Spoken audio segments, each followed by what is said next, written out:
ರಾಜ್ಯದ ಸಾರಿಗೆ ಬಸ್ಗಳಲ್ಲಿ ತಂಬಾಕು ಹಾಗೂ ಗುಟ್ಕಾ ಸೇವನೆ ನಿಷೇಧ ಆಗುತ್ತಾ? ರಾಜ್ಯದ ಎಲ್ಲ ನಿಗಮಗಳ ಬಸ್ನಲ್ಲೂ ಗುಟ್ಕಾ ಸೇವಿಸಿದ್ರೆ ಕ್ರಮವನ್ನ ತೆಗೆದುಕೊಳ್ಳಲಾಗುತ್ತೆ.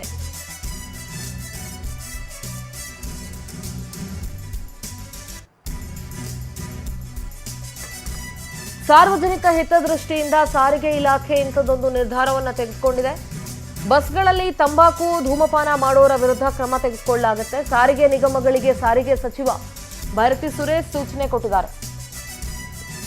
ರಾಜ್ಯ ಪೊಲೀಸ್ ದೂರುಗಳ ಪ್ರಾಧಿಕಾರದ ಸದಸ್ಯರಿಂದ ಮನವಿ, ಕ್ರಮಕ್ಕೆ ಆಗ್ರಹ ಮಾಡಿದ್ರು ಮೋಹನ್ ಕುಮಾರ್ ದಾನಪ್ಪ.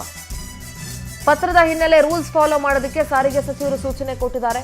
ನಿಜವಾಗ್ಲೂ ಆ ಬಸ್ಗಳಲ್ಲಿ ನೋಡ್ಬಿಟ್ರೆ ಅಲ್ಲಲ್ಲೇ ಪಾನ್ ಉಗ್ದಿರ್ತಾರೆ, ಅಲ್ಲಲ್ಲೇ ಗುಟ್ಕಾ ಉಗ್ದಿರ್ತಾರೆ. ಆ ಬಸ್ಸು ಹೊರಗಡೆ ಎಲ್ಲ ಗುಟ್ಕಾ ಪಾನು ಅದರದೇ ಮಾರ್ಕ್ಗಳು ಉಳ್ಕೊಂಡಿರುತ್ತೆ. I think we should appreciate this decision. ಬಹಳ ಒಳ್ಳೆ ಡಿಸಿಷನ್ ಇದು. ಆ ಗುಟ್ಕಾ ಪಾನ್ ತಿಂತಾ ಇದ್ರೆ ಅಕ್ಕಪಕ್ಕ ಕೂತವ್ರಿಗೂ ಒಂಥರ ವಾಕರಿಕೆ ಬಂದಂಗೆ ಆಗ್ತಾ ಇತ್ತು. ಸೊ ಬಸ್ಗಳಲ್ಲಿ ಇನ್ನು ಮುಂದೆ ಗುಟ್ಕಾ ಪಾನ್ ಏನಾದರೂ ಸೇವಿಸಿದ್ರೆ ಕ್ರಮ ತೆಗೆದುಕೊಳ್ಬೇಕಾಗತ್ತೆ.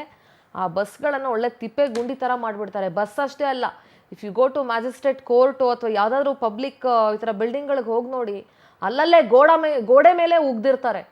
ಬಹಳ ಅಸಹ್ಯ ಅದು. ಸೊ ಇಂಥದ್ದೊಂದು ಡಿಸಿಷನ್ ತಗೊಂಡಿದ್ದಕ್ಕೆ ಸಾರಿಗೆ ಇಲಾಖೆಗೆ ಒಂದು ಹ್ಯಾಟ್ಸ್ ಆಫ್ ಹೇಳಬೇಕು. ಡಿಸಿಷನ್ ತಗೊಂಡ್ರೆ ಸಾಲಲ್ಲ, ಅದನ್ನು ಕಾರ್ಯರೂಪಕ್ಕೆ ಕೂಡ ತರಬೇಕಾಗತ್ತೆ.